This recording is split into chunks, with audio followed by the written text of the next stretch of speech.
Thank you, Chris, for that very nice introduction. Again, my name is Matt Schrap, Vice President of Government Programs for Crossroads Equipment Leasing Finance. I have been in the industry now for about 7 years, I'd say, more or less. Literally during the development of all of these regulations, it is the bane of most people's existence when they think about California. So I've been deep in the mix, I'd have to say. I feel that I'm a part of the industry. I've fought for the industry for years. I beat the crap out of the ARB for many years. We'll go through some stuff. Anyone who was here yesterday who saw Chris's presentation, I know that it was a point of contention about the things that the ARB is promulgating now, as well as the things that are currently in effect. So they asked me to come out today to kind of talk about, well, how the heck is everyone supposed to pay for this? Because that is the only question that really I get from fleets all over the country, is how am I supposed to pay for it? Whether it's an LNG engine that has, $90,000 more than your typical Class 8 over-the-road diesel, or whether it's down to a propane engine, anything to that effect. We are here to help the industry understand their options. So, just kind of who we are. We have a few different divisions within the Velocity Vehicle Group, which owns Crossroads, which is the equipment leasing finance company. We also have California Fleet Solutions, as well as the Port Finance Acceptance Company. What we've been able to do through these 4 different entities is really help people, again, understand their options, especially when it comes to government incentives, that free money that we were talking about, and how they can get those trucks into their fleets, and how they're going to reduce some of these overall costs, because as we all know, this stuff can get expensive. So, why do you care? Again, we've been growing very rapidly. Since 2008, we've grown our portfolio by over $115 million. And what this was all being driven by, was a lot of government incentives. Okay? So we've gone through the motions of doing RFPs for the California Air Resources Board. We've administered hundreds of grants. We have a management team with a lot of financing experience. We have set up special programs for independent contractors to allow fleets to do a guarantee for them to maintain an arm's length transaction to avoid misclassification issues. We're a member of the California Trucking Association, the American Trucking Association, the Texas Motor Transport Association, and soon to be a member of the newly minted Nevada Trucking Association. And full disclosure, I'm actually from Nevada. I was born in Reno. So I'm Nevadan by birth, Californian by choice. We've done a lot of different Clean Cities events pertaining to natural gas and other incentives. We've got too much knowledge about all this regulatory stuff. Unfortunately, I think that after sleeping on all of these regulations for so many years, they finally seeped into my brain. We hold seminars all over the state, webinars, and again, the same question I get all the time from people. How am I supposed to afford this? You have the ARB, and I'm sure that all of you folks out there have your own opinions about the Air Resources Board. They have federal mandates that requires them to do this stuff. Okay? It has the force of federal law. People talk about suing them all the time, and in fact, they do get sued. They typically don't lose. You have to have a pretty good case, and they have to really screw up in order to sue them, and trust me, they're well on their way. But nevertheless, the bottom line is that this stuff is not going away. And until you guys position yourselves in order to overcome the challenges that's being put forth by the Air Resources Board, it's going to be the same old song and dance, the same question, how do I afford it? Why isn't somebody suing them? Okay. Now again, some of the stuff that we've done, we have been able to secure over $100 million with the help of our contractors, as well as the help through the Velocity Vehicle Group and the Port Finance Acceptance Company, hundreds of millions of dollars for fleets in California. Now all of you are looking at me, well, why do I care? Now how many California-based fleets do we have out there? I know there's more, you guys. Don't be shy. I know we're a little, it's early. We got the Masters at noon. Hopefully we can wrap this up so we can all go to the truck show and watch some golf. We've done doing a lot of this stuff, okay?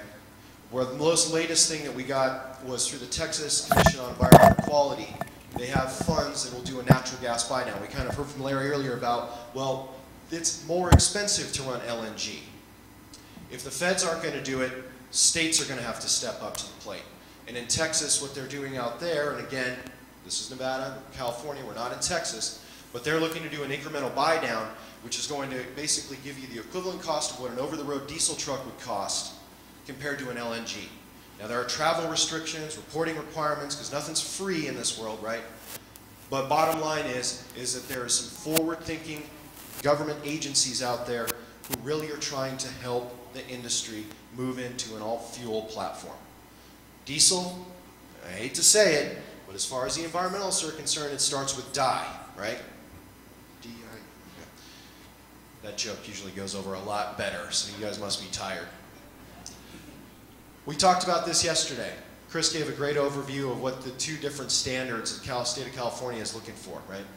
Two different classes. You got your 1401 to 26,000 GVWR, and then you also have your 26 and over. Now you'll see this year, 1996 through 1999 engines are already required to have a PM filter, okay? This is what has been driving a lot of the discussion all over the country, and even Chris alluded to that they've been invited to the G8, the ARB, to talk about how great their regulations are and how they can save us from ourselves by requiring different all-fuel platforms, retrofits, new engines, dorsal fins, whatever's going to work to help increase, or rather decrease, your emissions, carbon footprint, etc. Okay? Now, my life really has been with the trucking industry, okay? California, the joke is, right, the land of fruits, nuts, and flakes. Who's heard that one before? You guys got to wake up out there, man. California's got a lot of money that they're throwing at fleets. Right now, in a couple slides ago, they're in the process of contracting with fleets who sign up for this goods movement emission reduction program, where they'll give you up to $60,000 if you scrap an old truck to get a new 2010 diesel emission standard, okay? They'll give you less money for an 07, they'll give you a moderate amount of money if you're getting that 0.5 engine or the 0.3 engine that's not meeting the 0.2 NOx standard. So California is happy to give people money. Now, it's difficult because you need to report to them constantly. One of the greatest values of not having to report to the ARB is exactly what that is. You don't have to report to the ARB. The question always comes, well, why would I report to them when they're not going to find me anyways? And I hate to break it to everybody, but they have access to the DMV database. So anyone who's base plated in California, they already know you're there. And they will find you eventually. The cost of doing business, the fines that they plan on issuing are much greater than how much it's going to cost you to try to upgrade your fleet. The question always comes back, how am I supposed to pay for this, right? Now, in my line of work, there's a lot of acronyms, right? Here's a few right here. It's like a Klingon dictionary for any of you Star Trek fans out there. One thing that has become my favorite acronym as of late has to do with how the heck we're going to pay for all this stuff, right? TRAC. Who's heard of TRAC? It's not a Klingon word. Okay. Terminal Rental Adjustment Clause. This is basically a lease, okay? It's a finance lease, and we won't talk about leasing and revenue rulings. It's not that exciting, to be honest with you.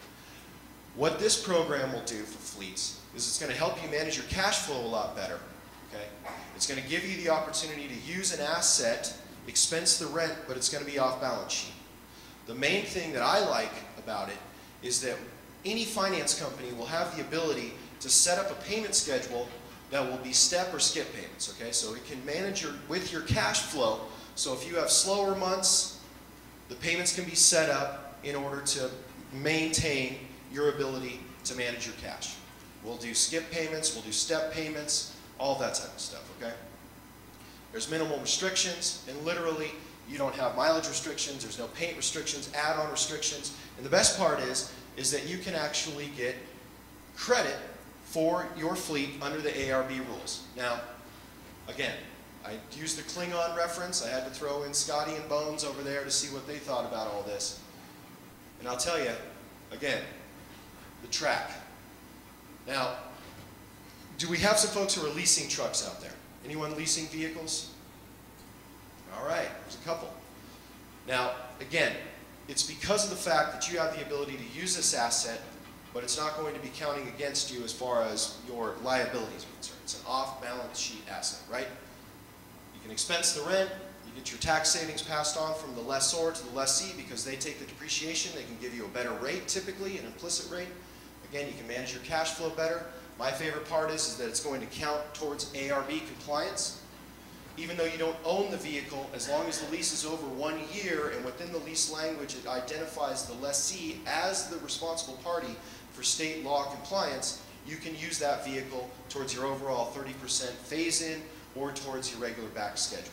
So it's a great opportunity to utilize a vehicle that you don't necessarily own at this point in time, and you still get all the benefits from operating a newer vehicle. There's also full service maintenance provisions that can be put into place. It can be very attractive to folks. Again, no mileage restrictions, no paint restrictions, body modifications are allowed. You can supplement your fleet and go boldly, okay? Now, one thing, some of you guys might say, who is this guy? He's got this beard in the program here. He's got no beard anymore. I'll tell you, the best reference that I can use for that is this credit process, okay? One thing that we run into in the finance industry is fleets, and I hate to say this, looking at themselves in the mirror and telling themselves how handsome they are. It's like when I had my beard, the only thing that mattered was what my wife thought of me, and she didn't like the beard. So, ergo, no more beard. The problem is that when we start looking at people's financials, when we look at their tax returns especially, things aren't as peachy keen as some folks think they are. And so you have to go through the credit submission process, which is basically the same across the board, whether you're a small, tiny lender, a subprime lender, all the way up to the biggest banks in this world. They all go through the same motions in determining who's going to be getting what for how much, okay? Again, you get the credit investigation once you submit the application, you go through validation, review, and then the decision. So the problem starts when fleets are having issues managing their cash flow. If they're too heavily leveraged, finance companies aren't going to be very interested in piling more money and more debt on top of them. But nevertheless, any finance company has the ability to finance any vehicle. Although that we're under the umbrella of the Velocity Vehicle Group, which owns the LA Freightliners in Los Angeles, as well as the Freightliner here in North Las Vegas, Crossroads has the ability to fund any type of truck, any make, any model. We prefer Freightliner, but nevertheless, we can get better rates if you come by through our dealerships than you would outside. It all boils down to what works for the fleet. There's other groups out there that pass themselves off as partners of the industry, and when you start getting into the details of things, you don't have the choice and the flexibility as a fleet operator to make decisions about the type of vehicle that you're going to operate. I won't mention their name, Cascade Series Solutions. So I think that it's important that that we all understand that any time you're dealing with a truck manufacturer, a finance company, you are their customers, and the most important thing is what works for you. We all need to see the writing on the wall here at some point in time. We're all in this to make money, right? No one's being Pollyanna about this. And the joke is, you know, you're in the trucking industry, it's almost like being in a nonprofit. The problem is that as we move forward, especially when you have the World Health Organization identifying diesel as a major health risk across the world, it's just a matter of time before other governments in this country are going to start looking towards forcing companies to get into some type of all-fuel platform, at least clean diesel. If it's not the state or the federal government that's going to do it, it's going to be private industry needing to reach under the cap that's going to be put forth by the state of California, at least in cap and trade. So if you're a petroleum jobber, there's a good possibility that whoever's fuel you're hauling won't be contracting with you anymore unless you have clean diesel, some type of all-fuel, or a retrofit. So instead of the government mandating it on you, it's going to be your customers. So it's important that we recognize what type of financing options are available, whether it's through incentives, whether it's through leasing, whether it's through retail loans. Any of these things are going to help. And no one likes to pay for anything. I understand that. Money, especially right now, can be expensive. And as we talk about the credit process here, good people, bad credit. That doesn't mean that people shouldn't start thinking about getting into some clean technology. Because again, the writing is on the wall, and it's only a matter of time before it starts becoming the reality. I wanted to whip through that pretty quick because I was hoping there'd be some good questions from the audience. Best question, I've heard thousands of questions over the years. Best question, free iPad. It's an old one and used, but it still works. Honestly, any questions at all? I did want to move through this because I'm very interested to hear what's on your guys' mind. I've heard it all. No question is a bad question. You guys are easy. You all want to go watch the Masters. I see how it is. It's okay. It's okay. I'll be around here. We have a representative here from Crossroads as well. Clyde, back in the back there, if you can raise your hand. If anyone has any specific questions or would like to go through the motions on looking at what it takes to get a credit submission, or maybe some more questions about track leases, potentially what type of incentives might be available, come talk to us. We are here to help you guys. The whole concept behind this Fleet Executive Conference is to help you guys recognize the challenges you're going to be facing, as well as the opportunities that are everywhere for you to take advantage of. So I appreciate your time. Again, we'll be around, and thank you very much.